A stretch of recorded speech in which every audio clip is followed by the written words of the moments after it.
woer dat vertellen. Ik woer de verhalen die in het boek staan, de gekke verhalen die erin staan, die woer ik vertellen.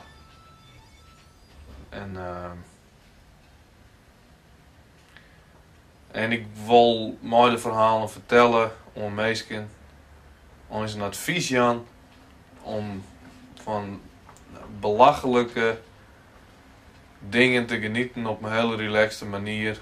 En toen heb ik al je herinneringen ophellen.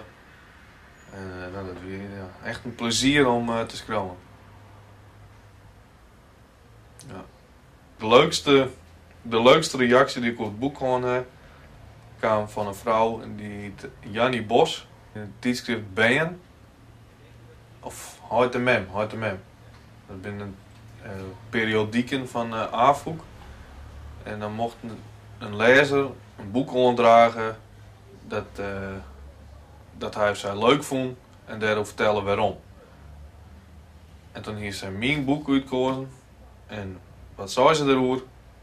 Dat zij en de man de verhalen aan elkaar voorlezen en loert op te gerren zitten te laten. Nou, ja. Dat is precies, beter kennen het. In een hoekje tussen de rotsen uit het zicht van een jongen die bob op een grote rots die ten in de zee in stiert een visje, loeken we de zwembroek aan. Ik kan hier toch wel even schijten, zei de slagerman. Als je moet, dan moet het, zei ik. Voor slaan neerkengieter, vol in het zicht van de visker. Tjin een rots steen. Het is geen gezicht. Het vuur draait hem de recht aan. Hij mompelde dat dit ons net kan. Dat dit echt net kan. En ik zocht wat van me uit door het zeewetter naar de skyline van de stad. Hoe moet ik me nou afvegen? Vreeg de slagerman. Anders loop je gewoon even de zee in, stel ik voor. Hij smiet een steen op de bruine derrie die er der del aan had en rende de zee in.